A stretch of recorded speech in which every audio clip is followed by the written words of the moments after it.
Luke 15, 11 to 32, ang kwento, ang pamagat ng ating pag-aaral, kanino nagmana? Salamat, Panginoon, dahil maaari kaming pagbabalik-balik sa mga leksyon na iniwan ninyo. At maaari namin itong kapulutan ng iba't ibang mga aral, kahit pare-parehong kwento lang. As we grow, as our perspectives develop, we see more from the same stories that we have been studying since childhood. Kaya kayo ngayon ang mangaral sa amin, magturo, magbukas sa aming mata, magbigay ng mga bagong kahulugan na magiging mainam na i-apply namin sa aming buhay. Be our speaker, Father. We seek you in the name of Jesus, your Son, our Lord and Savior. Kanino nagmana? Babasahin natin mula sa Luke 15, 11 to 32, installment. So, subaybayan nyo para hindi tayo mawala sa kwento. Sinabi pa ni Jesus, may isang tao na may dalawang anak na lalaki. So, may tatlong characters. Main characters, yung ama, representing, very obviously, the Most High God. Then yung kuya, one type of anak, and yung bunso, another type. May mahalagang aral si Jesus. May dalawang ama rin at nakatago yung isa sa kwento kasi hindi siya lalabas. Parang off-stage, pero makikilala rin natin siya. Kaya may dalawang type ng anak dahil nga may dalawang type ng ama. Manuri, hanapan ng application. Sinabi sa kanya ng bunso, Ama, ibigay na po ninyo sa akin ang mamanahin ko. Hiningi, pangahas na bata. Buhay na buhay pa yung ama, hinihingi na yung mana. Instant kontrabida si bunso sa tingin ng lahat ng conservative interpreters of Scripture. Pero bakit niya ginawa yun? Malamang kasi kilala niya ang ama at ang sarili niya. Humingi siya ayon sa pagkakilala niya sa ama, loving. At humingi siya ayon sa pagkakakilala niya sa sarili, loved. Ang lakas ng loob humingi. Dapat lang nanggagaling ito sa pagkakakilala niya na bibigyan siya talaga, hindi tatanggi at hindi magagalit. At sure din siya sa kanyang status na siya ay minamahal ng amang ito. At hinati nga ng ama ang kanyang ari-arian. Sabi sa atin ng ating scripture reading. Ibinigay naman. Tama si bunso. Up to now, sa tingin natin. May lesson agad. The Father gives to those who ask. This is a fresh look at the Most High God, the Father of Jesus. The Father Jesus knows, and the Father Jesus reveals and makes known. Ito ang ama ni Jesus. Ito ang amang kilala ni Jesus at ito ang amang nais ipakilala ni Jesus. Ang lesson, the giving is not based on the Son's karapatan, but on the Father's kabutihan, kabaitan, at kakayahan. Matthew 7:7-8, sabi ni Jesus, keep on asking, and you will receive what you ask for. Keep on seeking, and you will find. Keep on knocking, and the door will be opened to you. For everyone, ilan? Everyone who asks, receives. Everyone who seeks, finds. And to everyone who knocks, the door will be opened. Walang kondisyones para bigyan. This is revolutionary. Lalo nung oras na ikinwento ni Jesus, unheard of. Dahil sa religious culture nila, hindi ganyan ang paghingi. Magdahan-dahan ka. Ayaw yan ng Pharisees. In other words, parang sinabi na rin ni Jesus doon sa keep on asking, ang hindi humihingi dahil ang drama ay hindi ako deserving. Ang hindi naghahanap dahil ang drama ay mahirap, baka wala namang makita. O ang hindi kumakatok dahil ang kanyang baggage ay baka di naman ako pagbuksan. Ang hindi humihingi, naghahanap, kumakatok, ay walang mapapala. May mga tao kasi sa pagpapalaki sa kanila, ang itinuro laging pigil, laging hindi pwede, laging bawal. Kaya pag may restaurant na nakita ang ganda, halika, pasok tayo. Huwag, baka mahal. Huwag, baka hindi bagay ang damit natin.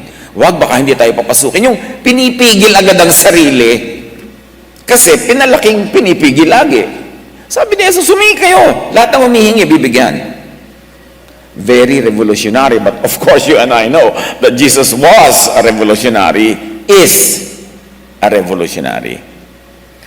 So, yung ayaw humingi, walang natatanggap. And this will be the case of the kuya, na alam nyo na yung kwento, pero babalikan natin. Matthew 21:22, you can pray for anything, and if you have faith in the Father as giver, and in yourself as child, as recipient, you will receive it. Yun ang ginawa ng bunso. Hindi siya deserving, wala siyang K, pero kilala niya yung Ama.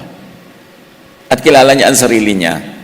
Ama nagmamahal, siyang anak, minamahal. So ang lakas ng loob. Ano mang hingin niyo sa panalangin, ay tatanggapin niyo kung naniniwala kayo. Yan ang Matthew 21:22. Dahil sa faith, hindi dahil sa merit, ang basis ng pagtanggap mula sa Ama. Dapat lumuluwag-luwag na yung mga dibdib dyan, ng mga natatakot, nahihiyang humingi. Hindi nyo naman kayang ubusin ang kayamanan ng Diyos. Ano man yung gusto nyong hingin. Kaya lang, Pharisaic religiosity operates on merit system. And sadly, 99% ng religiosities operate on the merit system. Yung i-deserve mo muna. Maglingkod ka muna. Magdusa ka muna. Magpakahirap ka muna. Mag-donate ka muna bago ka humingi sa Diyos. Yung nagtanim, nagbayad, nagsakripisyo ka na ba? Huwag hingi ng hingi. Dapat give and serve muna. Hindi yan ang teaching ni Jesus. Reviewin nga natin yung mga alam natin na turo na akala natin galing sa Diyos, galing kay Jesus, galing pala sa Pharisees. Kaya ka pala hirap na hirap sa buhay. James 4:2, you don't have, you know why not? You don't have what you want because you don't ask God for it. Dahil hindi kayo humihingi sa Diyos. Hindi kasalanan ng Diyos na wala ka. Hindi ka kasi humihingi. At kung humihingi ka, mali ang iyong motibo o kaya mali ang paraan mo ng paghingi. Kaya tama pareho yun. What do you know about and what do you expect from the Father? Anong alam natin? Yung kailangan kang maglakad ng paluhod papalapit sa altar?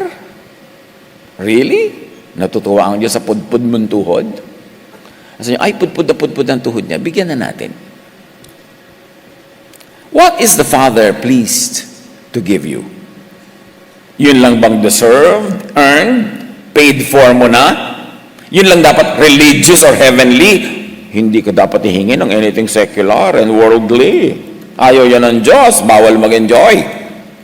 May bibingka ka na, lalagyan mo pang latik, worldliness na yan. Marami kasi mga utak na shape, nahulma parang leche plan sa ganyang mga lyanera. Saan nahulma ang utak natin sa pag-iisip tungkol sa Diyos? Bawal, worldly, bawal sumaya, bawal mag-enjoy. 1 Corinthians 2:9, what God has planned for people who love Him is more than eyes have seen or ears have heard. It has never even entered our minds. Tapos, puro limitations, puro bawal, puro it's a sin. Ang pagpipigil natin sa sarili. Luke 15, pagkalipas ng ilang araw, pinagbili ng bunso ang kanyang bahagi at nagpunta sa malayong lupain. Nilustay niya ron sa mga bisyo ang lahat niyang kayamanan.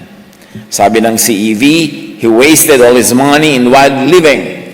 ERV, he wasted his money living like a fool. Worldwide English New Testament, he spent his money in foolish and wrong ways.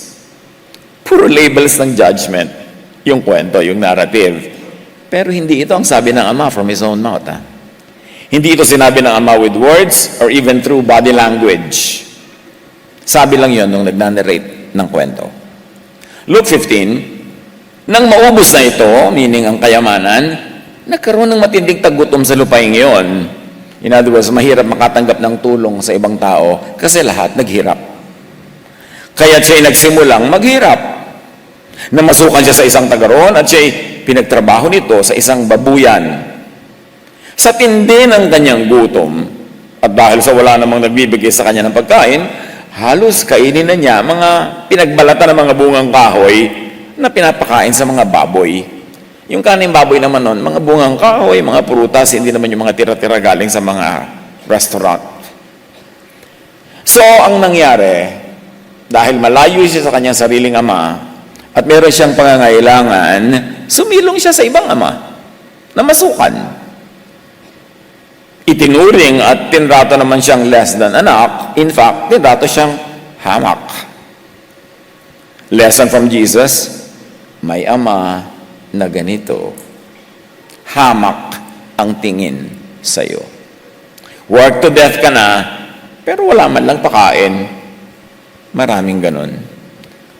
At this point, mag-isip-isip na sa connection ng story sa buhay mo. Tayo ang pinag-uusapan dito. Kasali tayo sa kwento. Mag-isip-isip na kung may ama kang ganito, all work and no pay, no food. And especially think of your religious life, service, your religious father, and you. Lugi ka ba? Tulad nitong anak na to, trabaho ng trabaho ni hindi naman pinapakain. Huwag pabulag sa religious trappings and drama. Understand your reality. Especially your religious and spiritual reality. Bihag ka ba ng pag-iisip na dapat ka lang trabaho ng trabaho kahit sa babuyan, kahit hindi ka man lang pinapakain? Those who take shelter under the wings of an unfather, yung ama number 2, who is unseen in the story, get no love, no concession or consideration, nothing for their labor. Think of Pharisaic religion today. Dahil applicable ito. Ano ang natatanggap ng mga anak, ng mga workers mula sa ama at sa human overseers nila? Ang daming ganitong exploitation sa religion. Trabaho ka ng trabaho, hirap-hirap, wala ka naman napapala. Yung trabaho ka ng trabaho, tapos baka walang mana. O baka masamang ugali pa nung ama ang mamana mo.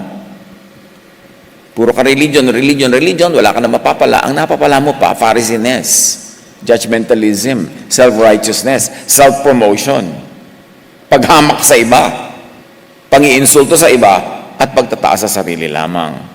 Hindi lahat ng ama ay the same sa Diyos Ama ni Jesus.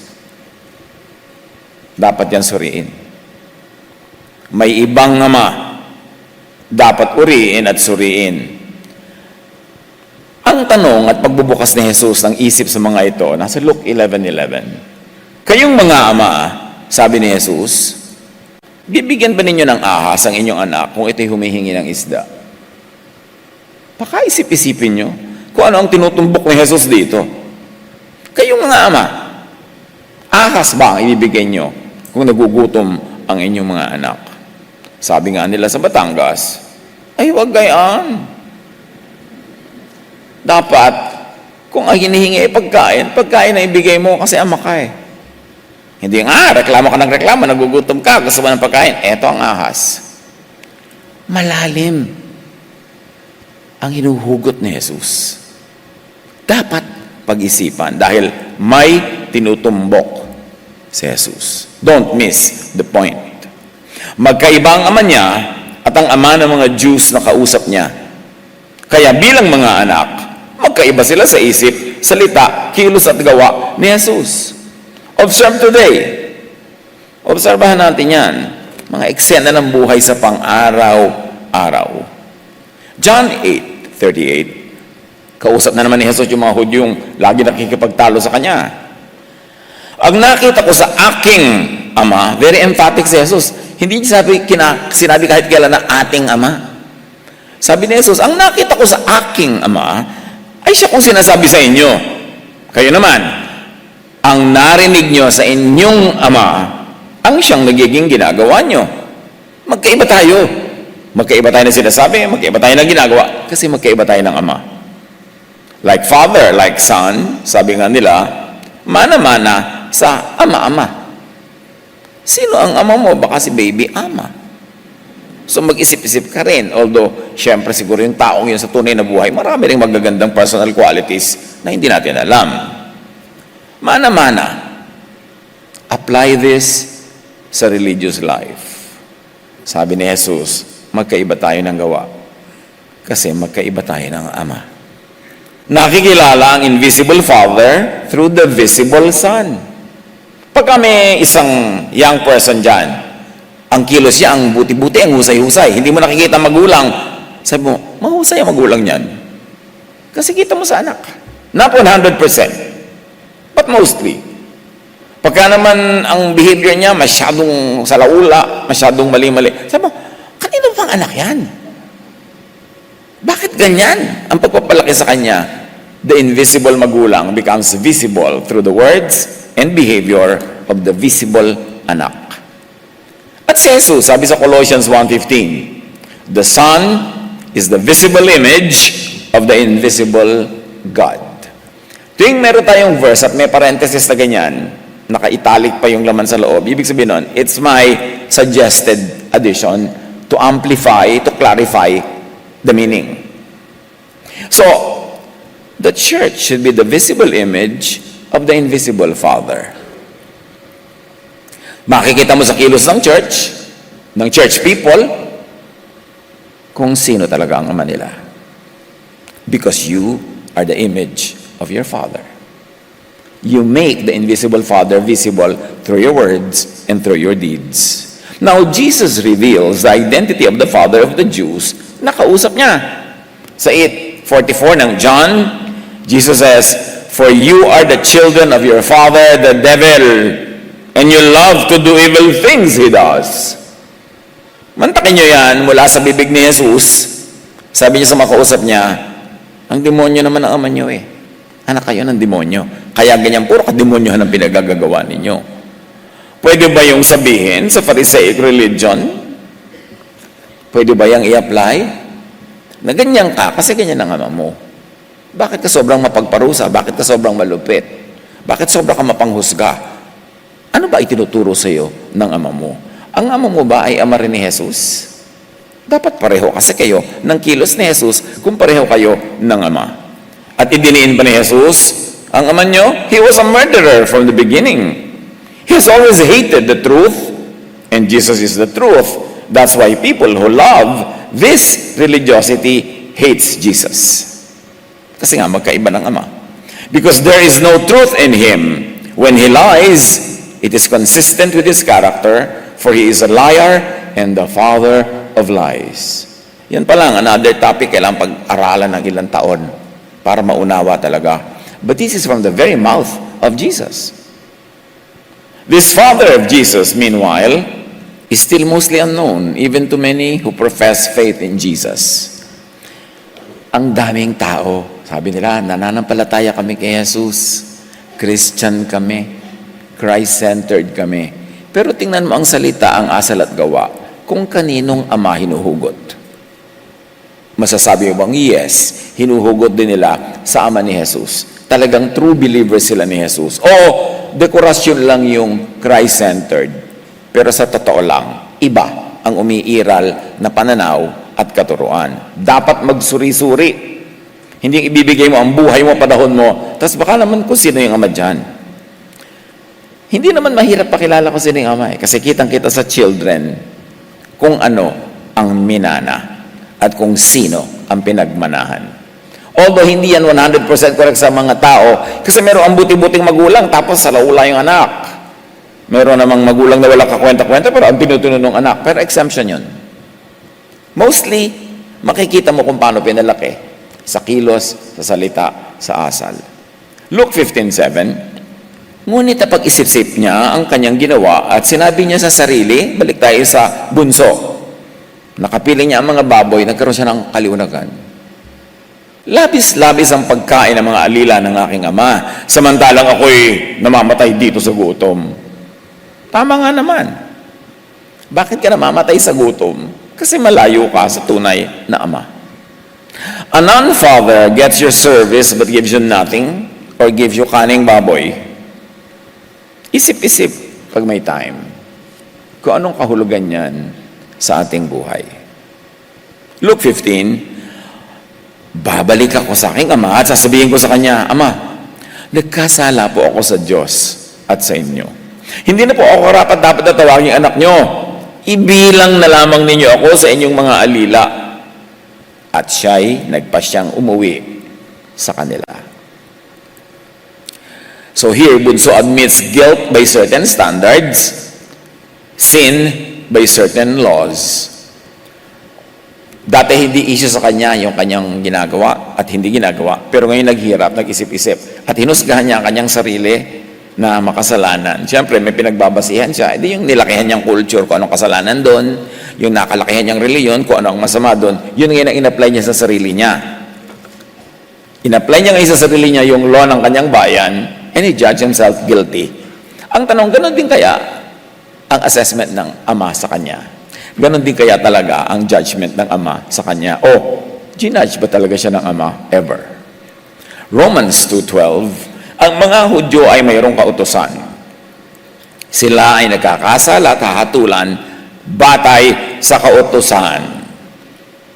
So, in-apply nitong bunso ang kautusan ng kanyang bayan sa kanyang sarili and found himself guilty. Tinimbang niya ang sarili niya by the kiluhan of his religion at siya'y natagpo ang kulang. Pag tinimbang mo ang sarili mo sa timbangan ng mga laws of the Jews, lagi kang kulang. Magiging makasalanan ka talaga. Maaawa ka sa sarili mo, bababa ang yung pagtingin sa sarili mo, pwede ka ma-depress, pwede kang lumungkot. Galatians 3:10, ang lahat ng nagtitiwala sa pagsunod sa kautusan ay nasa ilalim ng isang sumpa. Sapagkat nasusulat, sumpain ang hindi sumusunod sa lahat ng nakasulat sa aklat ng kautusan. The problem is, nobody can obey all the law all the time. Pero pagka pala nagpailalim ka sa law, tapos hindi mo nasunod, may sumpa sa'yo. So, ba't ka nagpapailalim? Para ka lang mapailalim sa sumpa. Romans 4:15, for the law always brings punishment on those who try to obey it. Parusa ang napapala ng nagsisikap sundin ang Jewish law. At sabi pa nito, hindi ko to parenthesis, kasama to sa scripture, the only way to avoid breaking the law is to have no law to break. Para ka lang ma-declare not guilty, dapat walang law na ina-apply sa'yo. Kasi tuwing may law, kahit sumunod ka sa siyam out of the 10, lawbreaker ka pa rin. Importante. Sabi sa Ephesians 2:14-15, Christ gave His own body to destroy the law of Moses with all its rules and commands. Bakit dinestroy ni Jesus ang law of Moses with all its rules and commands? Para walang law na magagamit sa pag-judge sa'yo. Para hindi ka maging guilty. Yung lagi natin sinasabi, kung may nakalagay no parking, nag-park ka, edi guilty ka, tinanggal ganyan yung signage, nag-park ka, guilty ka pa ba? Sabi mo, ay, naku, dangerous po yan. Baka abusuhin. Baka magwala ang mga tao pag walang ganyan. Lagyan po natin ng maraming no parking kahit pwede. Ganyan ang ginagawa ng mga religious. Kaya maraming hirap ang loob. Suddenly, the son is pulled into self-debasement, voluntary disinheritance, and setting for a low station. Sabi niya, uuwi na lang ako sa amin. Sasabihin ko sa tatay ko, makasalanan po ako, marumi ako, hindi na ako deserving ng love nyo, ituring nyo lang makatulong. Hindi naman yung tatay niya nagsabi sa kanya noon, inassign niya yung sa sarili niya. At bakit niya yung inassign sa sarili niya? Yun ang nahugot niya sa memory niya sa kanilang religious culture. Aminin mo lahat, magpakababa ka, gumapang ka sa lupa, May mga literally gumagapang talaga sa lupa. Nakakakita pa kailang gumagapang sa kalsada. Pagka mga special Holy Week sa iba-ibang bayan. Yung aminin mo yan, magpakababa ka, lumusong ka dyan. Pero hindi naman amamay ka ang gagawa nun eh. Yung mga tao ang naglalagay sa sarili na marumi ako, dapat ko itong gawin. Makasalanan ako, dapat ko hampasin ang sarili ko. Dapat kong ipako ang sarili ko. Dapat kong duguan ang sarili ko. Dapat ako magpakababa, magpakadusta. Hindi yun sinabi ng Ama ni Jesus. Kaya kaninong ama ka nakikinig? And he was probably even blaming himself even for the famine. Ayan, dahil nagkasala ako, pumunta ako sa lugar na ito, nagka-famine tuloy. Di ba maraming ganyang religyoso? Nagkakasala ka, ang buong pamilya natin minamalas. Maraming ganyan nagsasabi. Malas ka sa amin. Dapat umalis ka, nadadamay kami sa iyo. Meron pang naku, bakit po may lindol sa Afghanistan? Dahil ba may religious na activity na nangyayari dito sa Manila? Talagang ganun. Talagang kailangan lagi mong hanapan ang masisisi. At hindi malayo na sinisi-din ng lalaki pati sarili niya. Because Pharisees is quick to judge and blame people who fall on hard times. May sakit ka, dadalawin ka ng mga manang sa church. Sister, baka may kasalanan ka, confess mo na. Lumayo ka sa akin, Satanas. Dapat niya nasabihin po sa mga ganyan, sister. Yung may sakit ka na, nagdurusa ka na, ikaw pa yung sisisihin, sigurado may kasalanan ka, mag-confess ka na. Ugali yan ng maraming lumaki sa kung sinong ama. Namana. Luke 15:20, balik sa kwento, dahil umuwi na si Bunso. Malayo pa malayo pa. Ibig sabihin yung tatay, nakatingin sa malayo, inaabang-abangan yung anak. Malayo pa, natanaw na siya ng kanyang ama, at dahil sa matinding awa, ay patakbo siyang sinalubong, niyakap, at hinalikan. Sinalubong malayo pa. Ngayon, kung uuwi kayo sa bahay nyo, ando na kayo, hindi pa kayo napapansin, ay mag-isip-isip kayo, laba ako nito? Natapakan ka na kaya, ay, nandiyan ka pala. Pero ito, malayo pa. Sinalubong na. Luke 6:36, maging mahabagin kayo tulad ng inyong ama na mahabagin. Ang pagiging mahabagin, maawain, ay patunay kung sino, kung ano ang ama. Hindi yung nagkasakit ka na, sasabihin pa talaga sa iyo, kasalanan mo yan, kaya ka nagkasakit. Hindi kita tutulungan. I do not want to interfere with the discipline that heaven is giving you. You hear that all the time. Nagkawindang-windang ang buhay, sisisihin pa, itatakwil pa. Kung kailan kailangan mo ang mapagkalinga at mapagtanggap na ama, doon ka pa sisipain.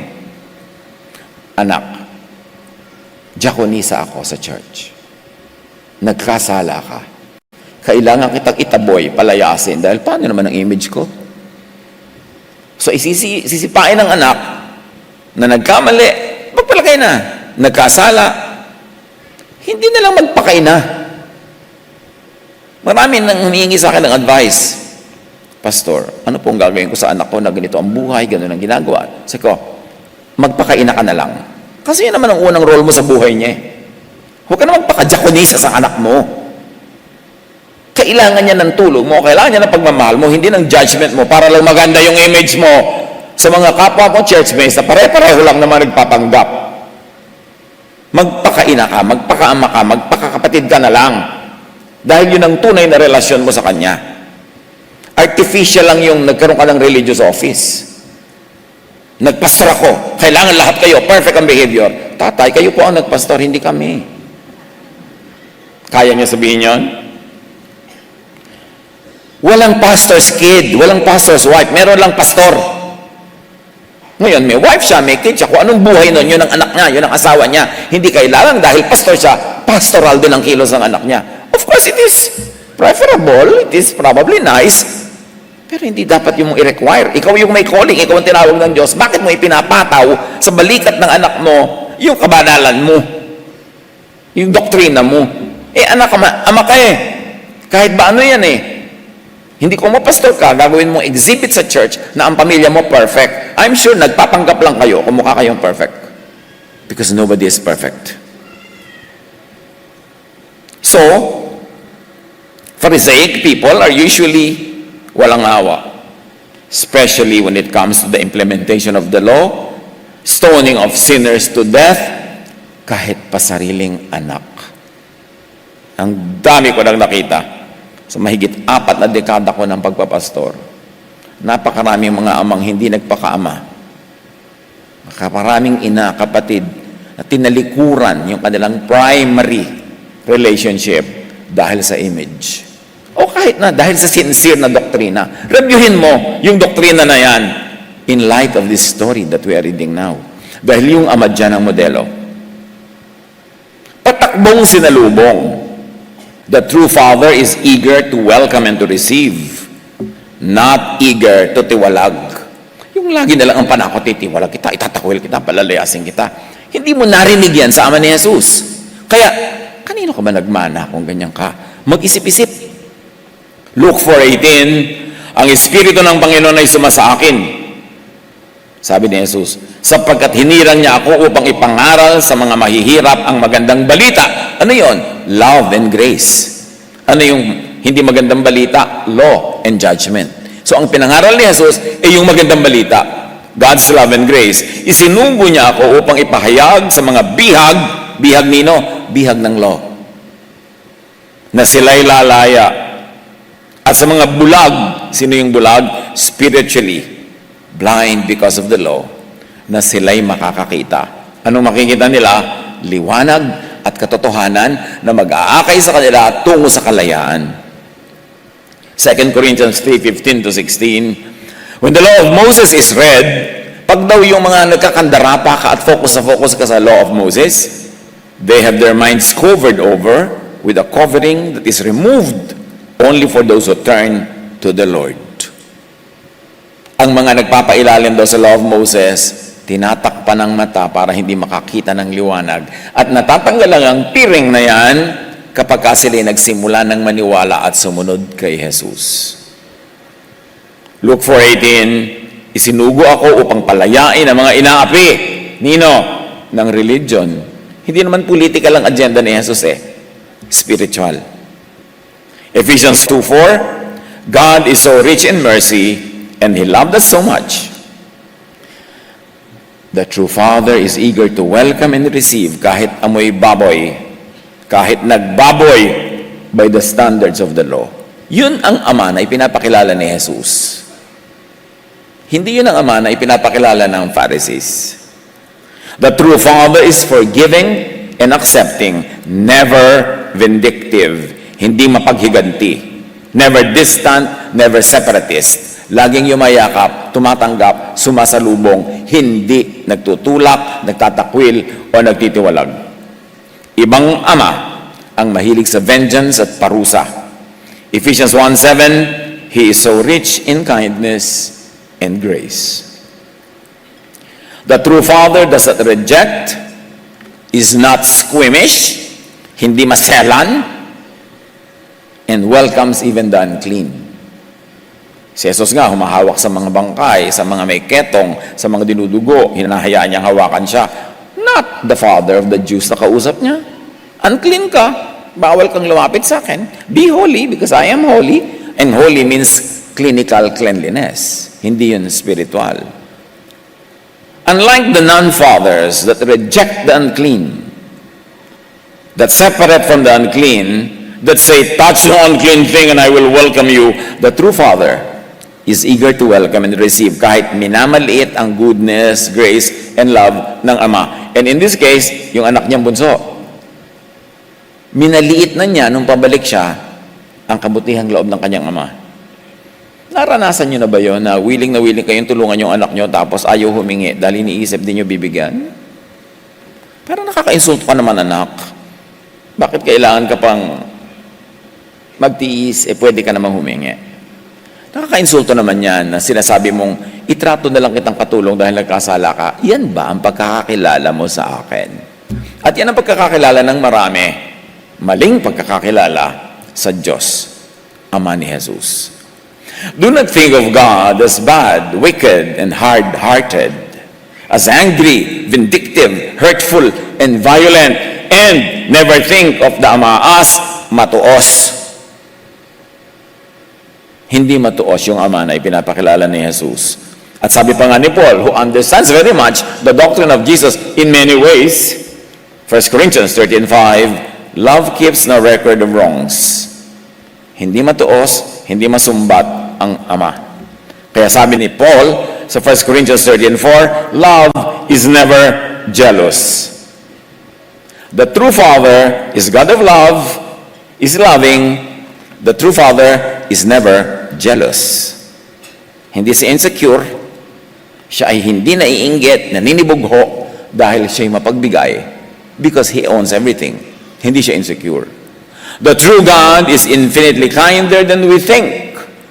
Sad lang nga, ang daming religiosity ng mga tao pero hindi nakikilala yung tunay na Diyos, hindi tuloy nag-enjoy ng tunay nilang status bilang mga anak ng Diyos.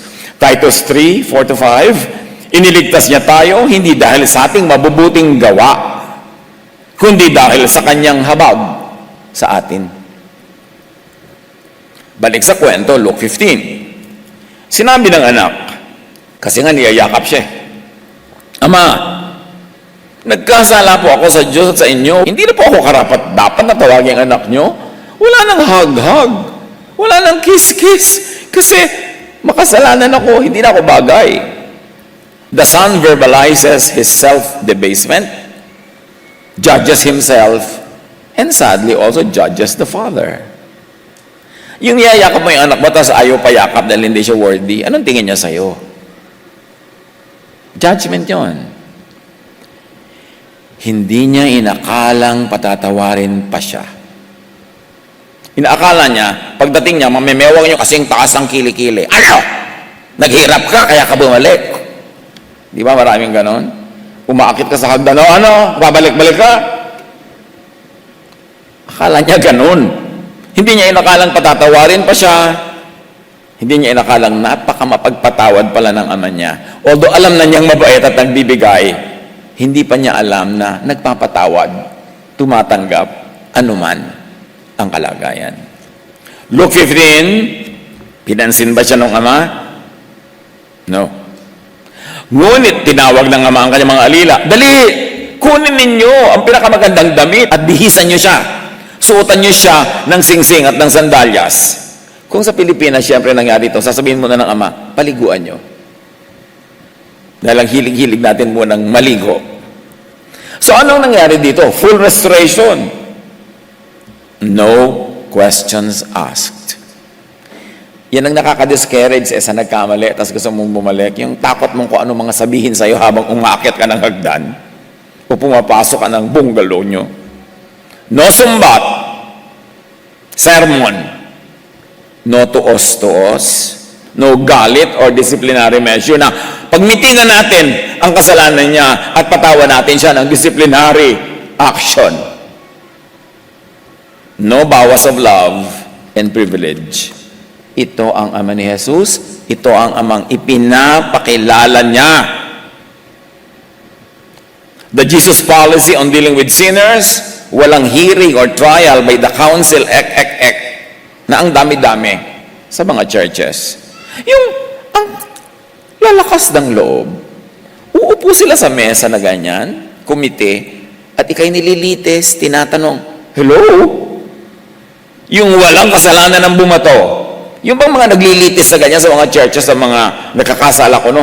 Talaga wala silang kasalanan? Pwede silang bumato? Mag-isip-isip lang. So, itong anak, hindi pinulpito. Walang public shaming. Pero itong pagpulpito at pag-public shaming, nagaganap ito madalas. Kung saan-saan. Magtanong-tanong kayo, teka, sino bang ama natin dito? Bakit ganito tayo? Kung yan ay nagaganap. Luke 15:23, katayin ninyo ang pinakamatabang guya, ang fattened calf, at tayo kumain at magdiwang. Let's party! Sabi ng ama, wala nang ang shaming, wala nang ang demerits, may fiesta pa. Only. The kingdom of God is often likened to a feast. And everyone is welcome feast. Basahin niyo ang Gospels. Puro pagka nandun yung ama, lagi may kainan. Lagi may pagdiriwang. Everybody is welcome. Yung mga nasa labas, to whom it may concern ang invitation.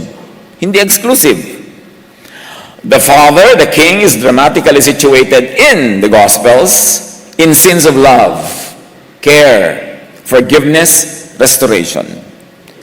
In scenes of feasts, celebrations, and merrymaking. In scenes of making music and dancing. Check your local scene. Kung ganyan. O puro fasting tayo. Talaga po. Overnight tayo na magdarasal. Di po ba sabi ni Jesus, make your prayer short? Bakit magdamag? Di ba sabi niya, go to your room and close the door and pray in private? Ba't kailangan dami-dami natin sa park? Bakit kailangan napaka-public ng prayer natin? Ang dali-daling maging political rally ang prayer na yan. Ang dali-daling mang-demonize ng sino man pag may nagpe-pray kang ganun kasi mukhang banal ka. Di ba sabi ni Jesus, when you pray, go into your room, close the door, pray to your Father in secret. Anong ginagawa natin? Sinusunod ba natin siya? O hindi? Magkalinawan tayo. Dapat malinaw. Iba naman yung may worship event as may konting prayer, opening prayer. Pero hindi yun yung magdamagan, maghapon.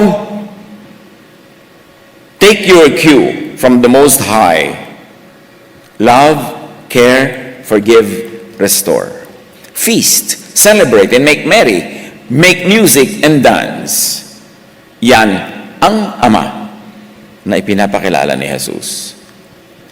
Meanwhile, suriin ang kinikilalang Father na lagi lamang galit, nagpaparusa, namamalo ng gugutom. Kaya nga sabi ng mga Pharisees sa mga disciples ni Jesus, ba't kayo hindi kayo nagpa-fast? Kasi napansin nila, hindi tumatawag si Jesus ng fasting. So si Jesus, matigil na lang usapan, sabi niya, saka na, pag wala na ako, doon kayo mag-fast. Pero hindi siya nanguna, kung fasting tayo, o overnight prayer tayo, walang ganun. Mag-isip-isip nga kung kanino talaga sumusunod. Suriin ang kilalang Father na lagi nalang kumukuha, nangihingi at nang titipid. Laging gutom yung mga worker, gutom ang mga follower, give, but never ask. Mga nanghahawa at nagpapamana ng ganitong kaisipan, salita, asal at gawa, pag-ingatan. Luke 15, sa pagpapatuloy, sapagkat ang anak kong ito, sabi niya, magpiyesta tayo, namatay na to. Ngunit siya nabuhay. Nawala ngunit muling natagpuan, at sila nga'y nagdiwang. The father didn't even pay attention to, did not even dignify his son's self-abasement. Hindi niya pinansin yung wala na po akong kwenta, gawin niya lang po akong katulong. Hindi niya pinansin. Sabi niya, mag-party tayo, maganda. Bihisan yan. It was a non-issue sa father.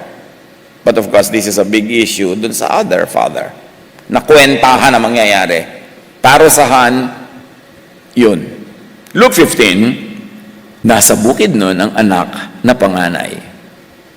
What you might call by religious standards, the correct worker. You see, yung bunso kanina, nasa gastahan, nasa pasarap. Ito nasa bukid. So sa biglang tingin, this is the true Son of God. Lingkod ng lingkod, hirap na hirap, pagod na pagod. Nang umuwi siya at malapit na sa bahay, narinig niya ang tugtugan at sayawan. Sino ba dyan ang allergic sa tugtugan at sayawan? Siguro, kapatid na kakambal nitong kuya. Tinawag niya ang isang utusan at tinanong, bakit? Anong nangyayari sa atin? Bakit may tugtog? Bakit may sayaw? Bakit nakabukas lahat ang ilaw? Dumating po ang inyong kapatid. Sagot ng alila. Ipinapatay po ng inyong ama ang pinakamatabang guya dahil ang inyong kapatid ay nakabalik ng buhay at walang sakit. Good news. Anong good news doon? Buhay? Walang sakit? Anong good news doon? Nagalit ang panganay at ayaw niyang pumasok sa bahay. Galit siya sa good news. Lalong galit siya sa pagtanggap ng ama sa nag-enjoy na kapatid at galit din siya sa party. May mga anak na ganyan. So unlike the real father, ibang-iba ang isip, salita, asal at gawa. May mga relihiyosong ganyan, hindi nagmana sa Most High God. Kanino siya nagmana? Kanino nagmana ng Spirit? suriin. Sino ang tunay na ama? In spirit, suriin. John 8:14 to 44, sa pagbabalik tanaw doon sa sinabi ni Jesus sa mga kausap niyang Hudyo, two groups have two different fathers. Nagpatotoo ako tungkol sa aking sarili at nagpatotoo rin ang ama na nagsugo sa akin, sabi ni Jesus. Siya tinanong nila, nasan ang iyong ama? Sumagot si Jesus, hindi niyo siya kilala. Hindi niyo kilala ang aking ama. Anong sinasabi mong hindi namin kilala? Relihiyoso kami buong buhay. Sabi niyo, ibang ama niyo. Yung ama ko, hindi niyo kilala. Verse 41, ang ginagawa ninyo ay tulad ng ginagawa ng inyong ama.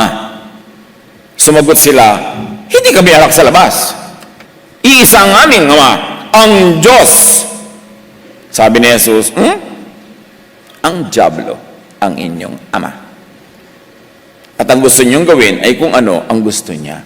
Can you imagine na sampal yan sa makausap mo? Mga relihiyoso, sabihin mong dyablo yung kanilang ama. Si Jesus ang may sabi niya na kung gusto yung mang-away, si Jesus ang awayin niyo. Ako'y tagabasa lang dito. The true Father is eager to welcome and receive. Kahit amoy baboy, kahit nagbaboy, sabi nga natin, and the Father is accepting, never distant, never separate, as we have said before.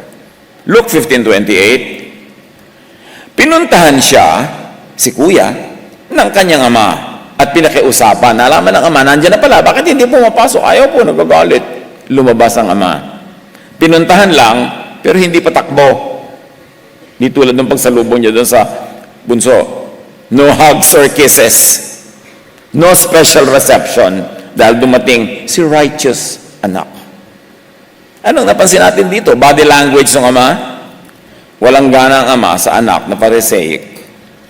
Walang gana ang ama sa anak na puro galit, reklamo, tuos, judgment of others, self-righteousness, and self-promotion. Walang gana ang ama sa anak na palahiwalay, yung may holier than others attitude at iba pa. Kahit pa, puro works and sacrifices siya at lagi siyang nakababad sa bukid. Kahit pa siya, gaano karelihiyoso. Kung hindi siya maibigin, hindi siya mapagtanggap, nandun lang yung ama, pero hindi siya patakbong sinasalubong. Luke 15, ngunit sumagot siya. Ito na ngayon, ang sabi ng anak, pinaglingkuran ko kayo sa loob ng maraming taon. At kailan may hindi ko kayo sinuway. In other words, I was so sipag sa paglilingkod. Puro ako service, ministry, obedience. Ang mga self-righteous ay ganyan na, palasumbat. Palasumbat. Meron po tayong isang dating worker. May sakit siya. Pwede ba natin siyang tulungan? Talaga, kailangan mo pang sabihin dating worker. Ibig ba sabihin, may utang na looban sa church sa kanya, so dapat siyang tulungan. Hindi mo ba pwedeng sabihin na lang na, may kapatid po tayong may sakit, pwede ba nating tulungan? Kailangan mo talagang isampal sa akin yung katotohanan na nag-serve siya dati. Anong tingin mo sa atin? Tutulungan lang natin yung nag-serve. O dahil nag-serve, may obligasyon tayo ngayon? Anong klaseng pananaw yan na ibabalandra mo pa? Paborito yung line ng mga nagre-raise ng funds o humihingi ng tulong sa mga tao. Yung tumulong po sa atin siya, naglinis po siya noon, naglingkod po siya. Bakit mo kailangan sabihin yan? Sa palagay mo, kung hindi niya ginawa yun, hindi natin tutulungan. Ganon din ang ginawa ng anak sa ama. Hindi ko na po ako karapat dapat. So, dapat pwede na kayong maging unkind to me. Ito namang, itong anak number 1 na to, yung panganay, ang dami kong ginawang mabuti sa bahay na to. Dahil ganyan nga ang mga self-righteous. Luke 15:29, sabi niya, ngunit ni minsan hindi niyo ako binigyan ng kahit isang maliit, microscopic na kambing para magkasayahan kami ng aking mga kaibigan. Kumbaga sa drama, sumbatan portion, sama ng loob episode. Hindi pala taos-puso ang service. Masama pala ang loob pagka hindi nabigyan ng premyo. At inggit din sa party, ha? Kunwari ayaw. Ba't ka nagpa-party? Ba't may party dyan? Tapos sabi niya, kami man lang hindi nakapag-party kahit maliit na party. Gusto rin pala. Alam niyo, pinagkaiba niya doon sa kanyang kapatid na bunso. Hindi siya humingi. Maliit ang pagtingin niya sa kanyang ama, kaya hindi siya humingi. Dahil inisip niya, hindi siya bibigyan. Tapos sasabog din pala yung sama ng loob niya at the right moment, or at the wrong moment, if you like to call it that. Luke 15, subalit, nang dumating ang magaling niyong anak na to, na lumustay ng inyong kayamanan sa masamang babae, ipinagpatay pa ninyo siya ng pinatabang kuya.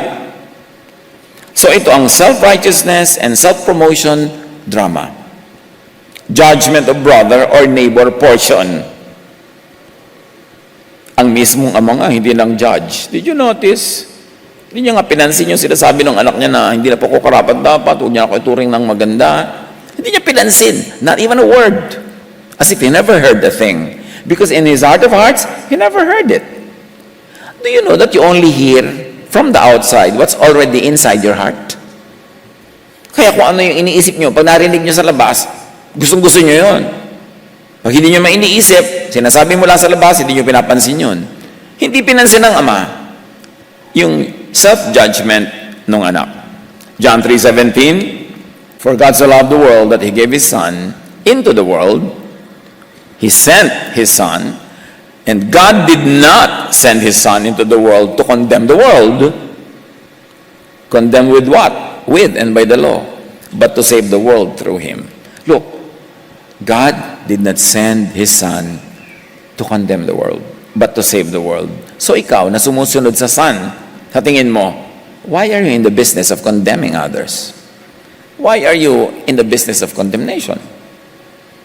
So, nagsususumbat si kuya, galit siya sa bunso. In other words, sabi ni kuya, dapat ako ang nag-enjoy. Ako ang nag-enjoy. Pero inagawan ako ni bunso ng dapat sa akin. So, sabi niya kay bunso, inagaw mo lahat sa akin.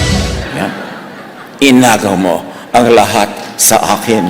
Pati kuya, kailangan pa palang ilabas si Maricel para kayo pumalakbak dyan. Inagaw mo ang lahat sa akin. Luke 15, sumagot ang ama, anak, lagi kitang kapiling, di ba? At ang lahat ng akin, ang ari-arian ay sa'yo. Hindi ba nakita yon? Tapos hindi ka nag-enjoy, hindi ka humingi, hindi ka nag-party. Choice mo yan. Why didn't you enjoy? And blame me now. And blame even your brother who enjoyed. But hindi ka nag-enjoy kasi hindi mo ako kilala. Hindi mo kinilala ako as mabait, as mapagbigay and maibigin. Iniisip at inisip mong ako ay maramot, matuos, mahigpit, lagi naghahanap at nagre-require ng pagod, works of service, ministry ng anak. Hindi ko kailangan yan. Hindi sakripisyong hinihingi ko. Kailangan maibigin ka. At hindi ko naramdaman kahit kailan yung pag-ibig na yun. Lagi ka lang legally correct. But emotionally, you are far away. Alam mo, hindi ka umalis sa bahay na ito. Kasi kahit kailan, wala ka naman dito. Hindi ka naging taga rito. Ang layo-layo ng loob mo. Mabuti pa yung kapatid mo, nandito siya, nandito yung puso, umalis, tapos bumalik, dahil nandito na yung puso. Ikaw nandiyan ka lang, dekorasyon lang yung katawan mo dyan. Your heart is not here. At kailan masasabi sa mga relihiyoso yon? Wala naman kayo talaga dito katawan lang. Nasaan yung puso? Nasaan yung isip? Sino pa ang sinasabihan ng ama ng ganito? Remember the lesson? The giving is not always based on the son's karapatan, but on the father's kabutihan, kabaitan, at kakayahan. Matthew 7:7-8. Keep on asking, and you will receive what you ask for. Keep on seeking, and you will find. Keep on knocking, and the door will be open to you. Apply it to your life right now. Huwag kayong maging mahiyain sa Diyos. Wala naman tayong maililii, maikukubli, mahiya ka pa. Kilalanin mo siya kung sino siya. Dahil gustong-gusto kanyang bigyan. Luke 15, nararapat lang na tayo magsaya at magdiwang sapagkat namatay na ang kapatid mo. Ngayon na buhay, nawala, ngunit muling natagpuan. Ikaw, you were never here. Kuya never had to leave. He had always been away, distant and separate from the father and from his brother. Kaya mas appreciated pa ng ama yung bunso na nagpakatotoo lang. Lagi siyang totoo. I wanna have fun, Papa. O, eto. Tapos, I failed, Papa. O, balik. Kanino nagmana si Bunso? Kanino nagmana si Kuya? Kanino ka nagmana? Panginoong Diyos, turuan niyo po kaming suriin ng aming sarili. Makilala kung sino talaga kami in light of the teachings of Jesus. Not in the light of religious tradition, not in the light of religious rules and laws, but in the light of the teaching of Jesus. Specifically sa kwentong ito.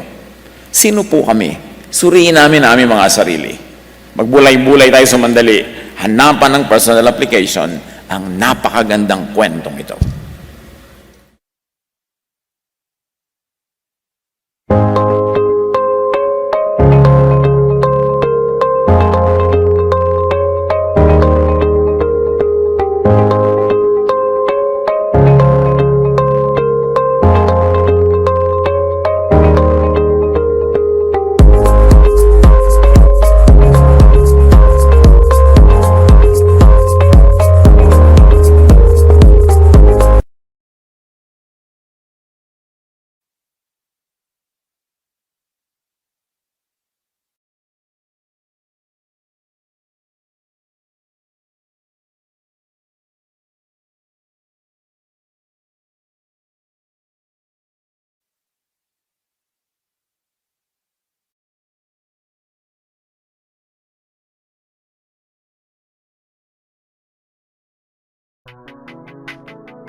so strong.